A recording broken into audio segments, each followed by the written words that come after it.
అన్యాయాలకి అక్రమాలకి ఆక్రమణలకి పాల్పడటం, అవి వెలుగులోకి రాగానే కేసులు నమోదు కాగానే పరారు కావటం. కాకాని గోవర్ధన్ రెడ్డిని చూసాం, జోగి రమేష్ని చూసాం, నందిగం సురేష్ని చూసాం, వాళ్ళ వంశీని చూసాం. మీడియా ముందు అహంకారం కండకావరంతో రెచ్చిపోయే తమ్మినేని సీతారాం కూడా ఇవాళ మరి ఆ వీరత్వం ఎక్కడికి పోయింది?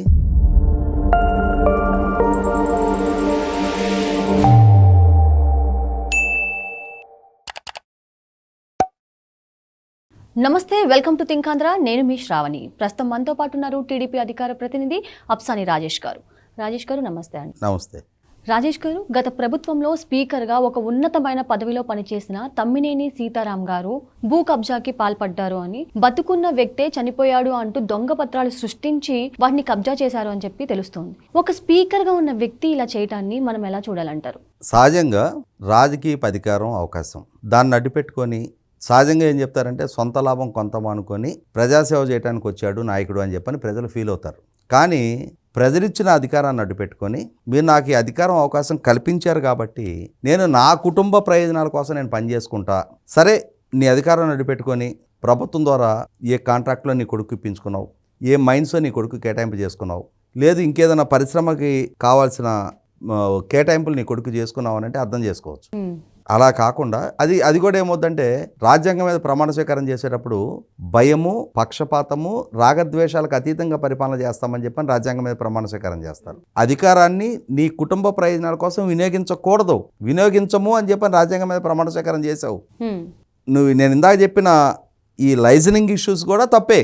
సరే అయినా కూడా దాంట్లో కూడా కొంతవరకు ఎక్స్క్యూజ్ చేయొచ్చు. పోనీలే, రాజకీయాల్లో కొనసాగేప్పుడు కనీసం తన కుటుంబ ప్రయోజనాల కోసమైనా సరే వాళ్ళ కొడుకు ఒక మైన్ కేటాయించుకున్నాడు, లేదు వాళ్ళ బంధువులకి ఏదైనా ఉద్యోగాలు ఇప్పించుకున్నాడు, ఇంకేదైనా వాళ్ళ గ్రామస్తులకి ఏదైనా ఫెసిలిటేషన్ చేశాడంటే అర్థం చేసుకుందాం.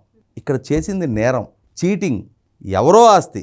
ఆ వ్యక్తి చనిపోయాడు అని చెప్పని బతికున్న ఆయన కుటుంబ వారసురాలు పేరిట ఇంకెవరో వ్యక్తిని తీసుకొచ్చి, ఆ కుటుంబ వారసురాలు వేరే, ఆమె పేరు మీద ఎవరో వేరే పర్సన్ తీసుకొచ్చి వాళ్ళ వారసురాలు అని చెప్పి ఒకటి డెత్ సర్టిఫికేట్ ఫోర్జరీ, 2 ఫోర్జర్ రిజిస్ట్రేషన్లో ఎవరికి చేయించారు?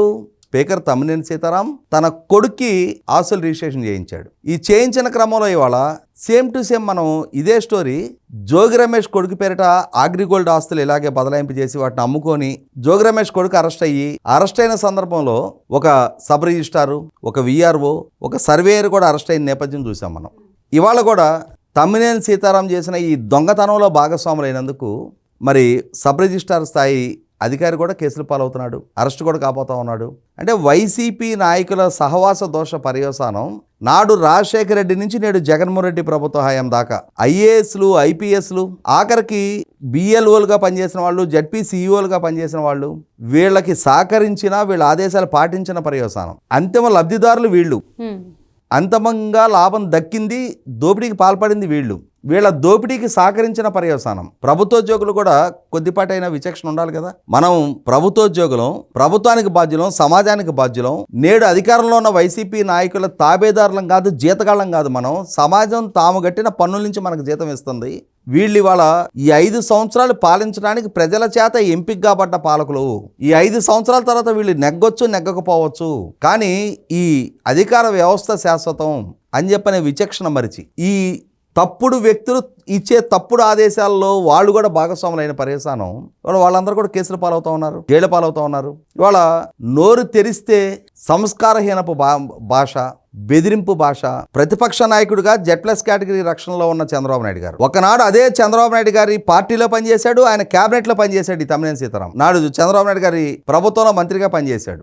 అటువంటిది ఆయన Z+ కేటగిరీ రక్షణలో ఉంటే చంద్రబాబుకి Z+ కేటగిరీ రక్షణ తీసేయమని నేను కేంద్ర ప్రభుత్వానికి లేఖ రాస్తా, Z+ కేటగిరీ రక్షణ తీసేస్తే చంద్రబాబు ఫినిష్ అని చెప్పని అహంకారపు కండకావరపు మాటలు, బెదిరింపు మాటలు మాట్లాడిన తమ్మినేని సీతారాం, పచ్చి బూతు పదాలతోటి ప్రెస్ ముందు విరుచుకుపడ్డ తమ్మినేని సీతారాం, ఆ స్పీకర్ స్థానానికే కళంకం తెచ్చే వ్యవహారశైలి కనపరిచిన తమ్మినేని సీతారాం ఇవాళ ఈ కళంకిత చరిత్రతో తాను చేసిన తప్పుకి ఇవాళ ఇతను కట్టుకున్నందుకు భార్య, ఇతని దోపిడీలో భాగస్వామైనందుకు కొడుకుతో సహా పరారయ్యారు. అంటే వైసీపీ నాయకులకి ఇదొక ఫ్యాషన్గా మారింది. అన్యాయాలకి అక్రమాలకి ఆక్రమణలకి పాల్పడటం, అవి వెలుగులోకి రాగానే కేసులు నమోదు కాగానే పరారు కావటం. కాకాని గోవర్ధన్ రెడ్డిని చూసాం, జోగి రమేష్ని చూసాం, నందిగం సురేష్ని చూసాం, వాళ్ళ వంశీని చూసాం, ధనంజయ రెడ్డి, కృష్ణమోహన్ రెడ్డిని చూసాం, పిన్నెల రామకృష్ణారెడ్డిని చూసాం. పరారీ లిస్టు చాలా పెద్దది. ఇవాళ అదే లిస్టులో మీడియా ముందు అహంకారం కండకావరంతో రెచ్చిపోయే తమ్మినేని సీతారాం కూడా ఇవాళ మరి ఆ వీరత్వం ఎక్కడికి పోయింది? ఇవాళ ఒక సగటు 4th గ్రేడెడ్ క్రిమినల్ లాగా ఫోర్జెడ్ డాక్యుమెంట్లతో, నకిలీ సర్టిఫికెట్లతో ఎవరో రెక్కల కష్టంతో సంపాదించుకున్న ఆస్తుల్ని నీ కుటుంబ పరం చేసుకున్న పర్యవసానం ఇవాళ నువ్వు పరారయ్యావు కుటుంబంతో సహా. నిన్ను కట్టుకున్న పాపానికి నీ భార్య కూడా నీతో పాటు పరారు కావాల్సి వచ్చింది. ఆమె కూడా కేసులు పాలైంది. మీరు గమనించితే పేర్ని నాని సతీమణి జయసుధ, ఆమె పేరు మీద ఉన్న గొడవని సివిల్ సప్లైస్ కార్పొరేషన్కి అద్దెకిచ్చి అందులోంచి 387 టన్నుల బియ్యం మాయం చేశారు. కేసు నమోదైతే జయసుధ ఎక్యూజ్డ్, ఆడుదామాంధ్రాలో రోజా ఎక్యూజ్డ్.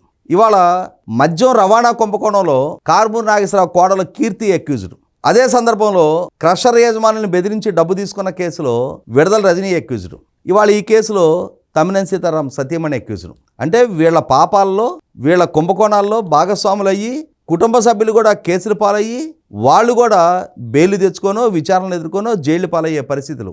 ఇటువంటి సంస్కారహీనుడికి ఆ పదవి ఇవ్వటమే తప్పు అనుకుంటే, ఇవాళ ఒక 4th గ్రేడెడ్ క్రిమినల్ లాగా ఫోర్జర్ డాక్యుమెంట్లతో ప్రైవేటు వ్యక్తుల ఆస్తుల్ని తన కుటుంబ సభ్యుడి పేరు మీద, తన కొడుకు పేరు మీద బదలాయింపు చేసుకొని రాజకీయపు ప్రమాణాలని ఎంతగా దిగజార్చొచ్చో అంతగా దిగజార్చిన తమ్మినేని సీతారాం నేపథ్యం కళ్ళ ముందు కనిపిస్తూ ఉంది. సార్, కామన్గా ల్యాండ్ డిస్ప్యూట్స్ అనేవి సివిల్ కేసెస్ కిందకి వస్తాయి. అంటే అవి చాలా ఏళ్ల తరబడి కోర్టులో వెళ్తూ ఉంటాయి కదా సార్. సేమ్ ఇది కూడా సివిల్ డిస్ప్యూట్ కిందకి వస్తుందా? అసలు ఇలా ఈ కేసు ఏంటి సార్? వాస్తవంగా ఇరువురు వ్యక్తుల మధ్య ఆస్తులకు సంబంధించి ఏదైనా వివాదం ఉంటే అది మ్యాటర్ సివిల్ అవుతుంది. సివిల్ కోర్టులో ఫైల్ చేసుకుంటారు. End of the day lower court title decide చేస్తుంది ఎవరికి ఇది ఆస్తి అని చెప్పని. ఇది క్రిమినల్ కాన్స్పిరసీతో జరిగిన కేసు. అంటే తప్పుడు ఉద్దేశాలతో నేరపూరితంగా వేరే వారి ఆస్తి, ఆ వ్యక్తి బతికుండగానే ఆయన చనిపోయినట్టుగా ఒక సర్టిఫికెట్ తీసుకొచ్చి, అంటే సర్టిఫికెట్ పుట్టించి వాళ్ళ వారసురాలు కాని వ్యక్తిని వాళ్ళ వారసురాలుగా పరిచయం చేసి, అంటే దురుద్దేశపూరితంగా, కుట్రపూరితంగా వేరే వారి ఆస్తి కాజేయాలి అని చెప్పనే ఒక నేరపూరిత చర్యలో భాగంగా ఈ చర్యకు పాల్పడ్డారు. కాబట్టి ఇది క్రిమినల్ కేసు. అంటే ఎలాంటి చర్యలు తీసుకు? క్రిమినల్ కేసు కాబట్టే ఇవాళ పరారీలో ఉన్నాడు. ఇటువంటి చర్యలకు పాల్పడ్డందుకు ల్యాండ్ గ్రాబింగ్ సెక్షన్స్ వర్తిస్తాయి, ఫోర్జర్డ్ డాక్యుమెంటేషన్ కేసులు వర్తిస్తాయి, క్రిమినల్ కాన్స్పిరసీ వర్తిస్తుంది. కాబట్టి 7 సంవత్సరాలకు పైన శిక్ష పడే కేసే. అందుకే పరారయ్యాడు. Okay, thank you sir.